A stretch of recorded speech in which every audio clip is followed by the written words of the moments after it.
Mo Salah has hinted once again that this will be his final season at the club. He's now free, of course, to sign a pre-contract agreement with another club, having entered the final 6 months of his deal at Anfield. He's just been speaking to Sky Sports and gave an update on his future.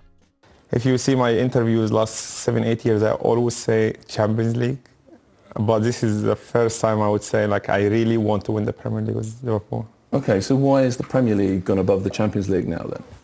No idea, probably because we didn't celebrate the one we won with the club the way we wanted, and also coming back here it's my last year in the club, so you want to do something special for the city. That wasn't the thing in my head. Okay, so does that stick with you a little bit then, the fact you never quite got to celebrate? I mean, the club did everything it could. You didn't quite get to enjoy that Premier League like you might have done. Yeah, definitely. We waiting for that title for, I don't know, 30 years or so. So win it, and just was the pandemic in that time, and we didn't have time to really celebrate it in the right way. So it's not a nice thing to do. So hopefully we can do it this year. You said this is my last season at the club. Do you really believe that when you say it? Yeah, so far, yeah, it's the last 6 months. There is nothing, no progress there. Like we're far away from any progress. So we just need to wait and see. So how do you maintain the level you're maintaining with all that noise, with all that going on? I think the thing in my head is like, okay, if that's your last 6 months or last year, what do you want to see it in the future? Like, you want to look back and say, oh, I was concerned about the contract, or I was stressed, or just you want to say, okay, I had an unbelievable season. So that's in my head now. All the time, like if I feel like kind of distraction, just remind myself, okay, you wanna look back and say, oh, I had unbelievable season. Kweku, I mean, like, I don't even know what to say about this. Like, he's dropped hints, right, in the past where he said very clearly that there's been no progress made. But it wasn't for me that he said again that there was no progress, because not seeing progress in the space of a couple of weeks, that's perfectly normal. I think these negotiations take time. But it's the way he so casually drops this is my last year at the club. That almost says to me like he's dead set on that fact now, and that he doesn't believe there's any way of the club and his representatives coming to an agreement that sees him stay. That's exactly what it sounds like. Incredible stuff from Mo Salah, and very, very candid in that interview. Not just talking about his future, but talking about his ambitions as well. On his future, I don't understand how Liverpool are in this position. Mo Salah's numbers this season are eye-watering. He scored 17 league goals in 18 games, 13 assists. I think he'll go on to be the first man since Thierry Henry to hit 2020. He's only 3 goals away from that, and he's 7 assists away from that.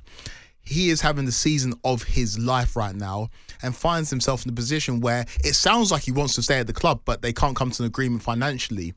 I don't think we've ever seen this in the Premier League before, where a side like Liverpool, their 3 best players are out of contract at the end of the year, and he is the talisman.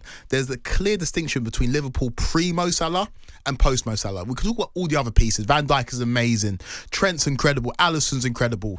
But Mo Salah is the catalyst. And the face of the club changed when Mo Salah walked through the door. And the fact that he is talking so freely about his future, and the fact that his future lies away from Anfield, it's unprecedented. And I can't believe what we've just heard. I do think that as a result of him playing maybe for that contract, we are seeing a different Mo Salah where he's got a bit between his teeth, and he's giving you those numbers, and he's giving teams the work week after week. But I just can't believe that a player who, in my opinion, if he goes on to win the Premier League, will be firmly in the conversations for the greatest Premier League player of all time, is possibly going to leave on the free at the end of the season.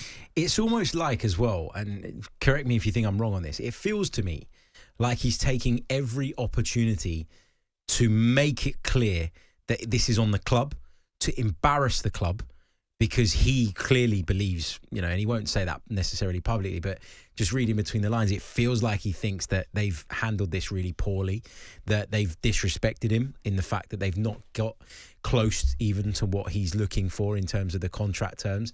And he's taken every opportunity to put that message out there. Mo Salah rarely gave those types of interviews. They were always really kind of sanitized in the past, if he did them at all. Yeah. Never stopped in the mix zone. Now he stops in the mix zone. He's clearly wanting to put that point across. And at a time where there's lots of discourse around the Trent Alexander-Arnold situation, I feel like the Virgil van Dijk contract is going to get done. So if I was a Liverpool fan, I don't think I'd be too concerned about that one. But to lose 2 of the 3, which it looks like it's heading that way, that's going to rile up the fans.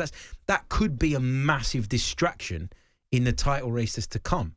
Some people may perceive this as selfish for Mo Salah to come out and talk so freely and candidly when Liverpool are in the midst of maybe a historic season. And football's a team game. I've always been of the mindset that the name on the back of the shirt plays for the badge on the front of the shirt. But sometimes players ascend to a position where you have to treat them slightly differently. Mo Salah, it's like Thierry Henry in his pomp. Thierry Henry in his pomp at Arsenal, there would never be a situation where he's in the last year of his contract and could potentially leave the club for free. I fully expect Mo Salah in 5, 6, 7 years' time to have a statue outside of Anfield because he's been that good for the football club. I just don't understand how a player of this quality, and like I say, I love having these debates about the greatest Premier League players of all time because it's kind of not pick your poison, but it's pick what you like. And most people lean towards Thierry Henry, but the accolades do not lie. If Mo Salah picks up the Premier League this season with all the goals he's scored, the goals in big games, the iconic moments, the records that he has set, he is firmly in that conversation. And I just, it beggars belief that we can be here right now chatting. Maybe we're on the brink of seeing Mo Salah walk out of the Premier League for free. I just can't believe it. And for me as a football fan, obviously I'm a Chelsea fan and Liverpool struggling, it pleases me. But as a fan of the Premier League, it will be so sad to see a player of this quality leave the league whilst he's still in his prime. Football primes have been extended because of modern medicine and players are playing to their mid-30s. Mo Salah's still got another 2 or 3 years of higher level production. Say his form does dip next season because of his age, and say he only gives you between 15 and 18 league goals. That is still production that any team in the Premier League could use. And the fact that Liverpool could lose that, I just can't believe it, mate. It feels like for a while we've been watching a Mo Salah who is playing to get that contract. Yes. But is it fair to say now, based on the fact that he said that this has been the situation for about a few months or whatever, is it fair to say that actually, no, maybe Mo Salah isn't playing for a new contract. Maybe Mo Salah's playing to prove Liverpool wrong? Potentially. And because of the PR surrounding Mo Salah and the package that we were presented in terms of him as a personality, humble guy, quiet, doesn't really speak out. We don't think of Mo Salah how I think we should think about him. He's got the dog in him. He's got the dog in him more than most other players I've seen in the Premier League in terms of he wants it all. Not just the team success, but the individual success as well. And we heard it in that interview where he talked about his ambitions. He wants to win the Premier League more than Champions League for the first time in his Liverpool career because of the way it went down in 2020. They couldn't really celebrate it. He thinks about all of these things. He thinks about his legacy as well. And so he's definitely in the mindset of, oh, you think I'm done? You think I'm cooked? You don't think my production will continue beyond this season?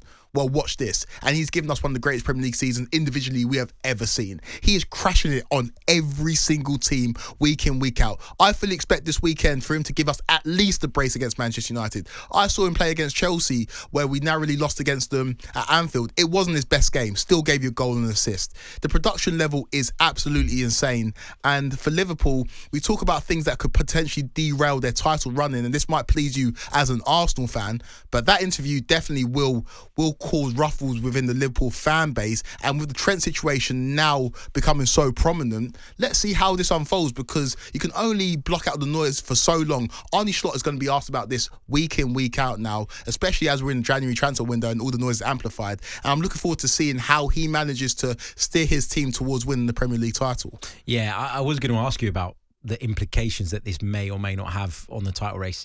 As an Arsenal man, I am looking at it thinking, please, of course, please just all crumble down around Arne Slot and see Liverpool drop off and stuff. But it's not a healthy environment to have. And again, I'll come back to the point I made before. People can say that Salah's selfish or that Salah shouldn't be speaking out. People can say that Trent Alexander-Arnold should sign a new contract so that Liverpool can get a big fee for him.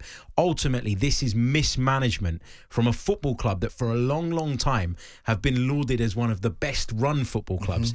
Actually, they've shown a bit of incompetence here. And that means that they're going to be held responsible by the fans. And if I know the Liverpool fan base, they're very vocal. They will make their point. And I don't think their support of the team will wane. They're very loyal. There's no question about that.